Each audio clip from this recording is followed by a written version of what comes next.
Ang e-trike. Tahimik, eco-friendly at certified chill ride sa isla. Pero ang tunay na charm, ang mga tsuper na laging may ngiti at kwela sa biyahe.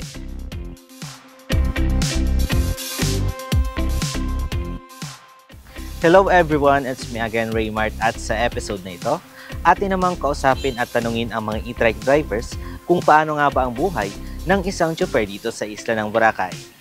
Dito lamang yan sa Love Boracay.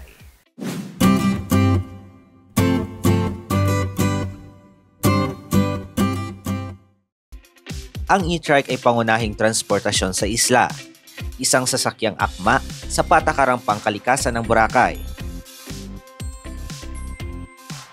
Pero sa likod ng modernisasyong ito, may mga hamong kinakaharap ang mga tsuper. Halina't atin silang kamustahin.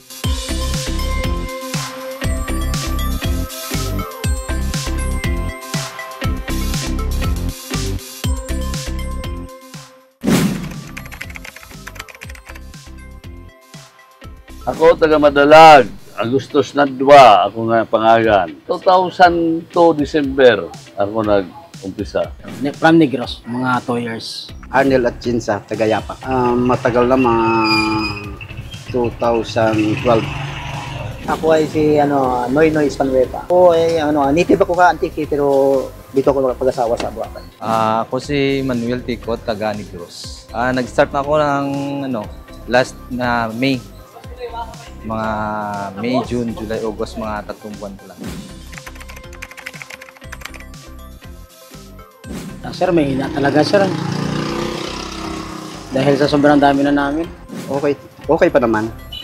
Kumikita pa rin. Okay naman, maka-enjoy din. At saka masaya encounter ka mga pasahero na mayroong makulit saka magipag-usap sa atin. Sa ngayon ma'am, medyo matumal ang kita. Simula kami alas 5 ng umaga. Mag-end kami alas 10. Makakita lang kami ng 500, 600.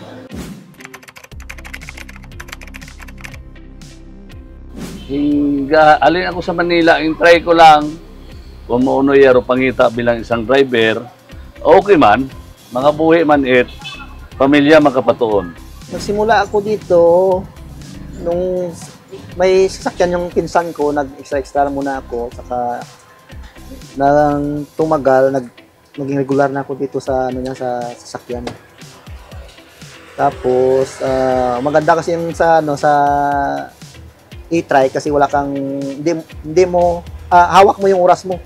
Wala kang boss na magsasabi sa iyo na pahinga ka muna o ikaw yung naghahawak ng oras pa pag sa e-trike ka. Kasi pag maniyo ko since kasi ng tricycle pa, tapos nagpalit ng ng e-trike. So since 2001 ako nag-start ng biyahe sa tricycle. Tapos nung nagpalit ng 2016, naglipat kami sa e-trike. Pero di na rin. Oo, tuloy-tuloy lang. Pero itong trabaho namin sa e-trike, okay naman. Kasi kumikita kahit paano. Kumakain naman sa 3 beses isang araw, minsan may merienda din. Kasi marami rin kami taga dito po, sir. Kaya dati akong sa tricycle. Tapos ngayon, na-complement na mag-e-trike, kaya nag-e-trike ako. Mas okay dito kasi hindi gaano kang pagod sa sikat ng araw. Mas maganda, safe. Serve din tayo sa public dito sa Boracay at saka makakita din tayo paminsan-minsan. Ang pinakamasaya kong naranasan dito parte sa ang pamilya, sa ang asawa ko nga na-suportahan ko sana. Masaya yung yung makakasakay ka ng mga lasing na mga Korean, mga taga ibang bansa, mga puti, ang ganyan kasi maingay sila sa sasakyan ba. At saka mapasama ka kanila sa nila sa enjoyment nila. Palagi naman masaya, sir, kahit walang kita. Kasi pangit naman pag wala na tayong kita, tapos hindi pa tayo masaya, di doble ng talo natin. Masaya mong karanasan kasi makakita ka ng ibang tao, makausap mo sila, makahalubilo dito sa Boracay. Ang di ko makakalimutan yung umuwi na sila, nag-uli yung sanda, agatawag pa nga babalik sanda. Usuyo nanda ako para mag-tour iya sa Boracay. Manami kuno iya sa Boracay ro lugar, magamig mabuot ro mga tao. Yung pinapagalitan kasi, nakasakay sila tapos ngayon biglang bumagsak yung battery na hindi na kaya silang ihatid. Kailangan mo talagang silang ibaba.